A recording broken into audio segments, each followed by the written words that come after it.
बातम्यांचा आवाज, मावळचा विश्वास. मावळ तालुक्यात गेल्या काही दिवसांपासून होत असलेल्या दमदार पावसामुळे भात लागवडीच्या कामांना वेग आला असून शेतकऱ्यांमध्ये उत्साहाचं वातावरण आहे. पावसाने साथ दिल्याने तालुक्यात 4 सूत्री भात लागवड पद्धतीचा अवलंब मोठ्या प्रमाणावर केला जात आहे. याच पार्श्वभूमीवर सोमाटणे येथे कृषी विभागाच्या पुढाकारातून प्रात्यक्षिकासह 4 सूत्री भात लागवड करण्यात आली.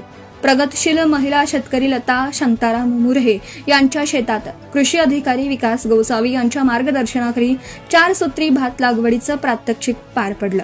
विशेष म्हणजे केवळ मार्गदर्शन न करता कृषी अधिकारी विकास गोसावी, कृषी सहाय्यक स्मिता कानडे आणि प्रियंका पाटील यांनी स्वतः खाचरात उतरून शेतकऱ्यांसमवेत भात लागवड केली. त्यामुळे शेतकऱ्यांमध्ये आत्मविश्वास निर्माण झाला असून कृषी विभागाच्या या लोकाभिमुख उपक्रमाचं कौतुक होतं. 4 सूत्री भात लागवड पद्धतीमुळे रोपांची योग्य अंतरावर लागवड, पिकांची चांगली वाढ, उत्पादनात वाढ तसेच खर्चात बचत होण्यास मदत होते. त्यामुळे अधिकाधिक शेतकऱ्यांनी या आधुनिक पद्धतीचा अवलंब करावा असं आवाहन यावेळी कृषी अधिकारी विकास गोसावी यांनी केलं. कृषी अधिकाऱ्यांनी प्रत्यक्ष शेतात उतरून शेतकऱ्यांसोबत काम केल्याने उपस्थित शेतकरी भारावून गेले. कृषी विभाग आणि शेतकरी यांच्यातील समन्वयाचं हे प्रेरणादायी उदाहरण ठरत असून तालुक्यातील इतर भागातही अशाच प्रकारचे प्रात्यक्षिक उपक्रम राबवण्यात येणार असल्याची माहिती कृषी विभागाने दिली. हॅलो मावळसाठी सचिन शिंदे, तळेगाव, दाभाडे. खरीप हंगाम 2026 मध्ये 70% भात लागवड पूर्ण झालेली आहे. मावळ तालुक्यात या वर्षी आम्ही कृषी विभाग, महाराष्ट्र शासन कृषी विभागातर्फे 4 सूत्री लागवड, SRT लागवड, कृषी यंत्राने लागवड, पवन मावळ पट्ट्यात 100 एकर क्षेत्रावर भात लागवड करण्यात आलेली आहे.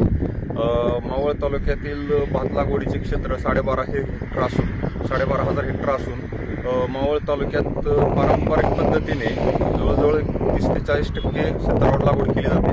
4 सूत्री पद्धतीने 40% 40 ते 50% आणि बाकी राहिलेली स्त्री पद्धत, SRT पद्धत, यांत्रिकरण याद्वारे लागवड करण्यात आलेली आहे. शेतकऱ्यांनी लागवड झाल्यानंतर युरिया ब्रिकेट लावण्याचे काम चालू आहे सध्या आणि यातून शेतकऱ्यांना निश्चितच आर्थिक फायदा होणार आहे. मावळ तालुक्यात पाऊस पोषक झाल्यामुळे लागवडीला वेग आलेला आहे. शेतकरी लागवडीच्या कामात मग्न असल्याने येत्या 4 ते 5 दिवसात सर्व लागवड पूर्ण होईल अशी अपेक्षा आहे. विकास गोसावी, सहाय्यक कृषी अधिकारी, सोमाटणे. आताच हॅलो मावळ YouTube चॅनलला सबस्क्राईब करा आणि आमच्या फेसबुक पेजला फॉलो करायला विसरू नका.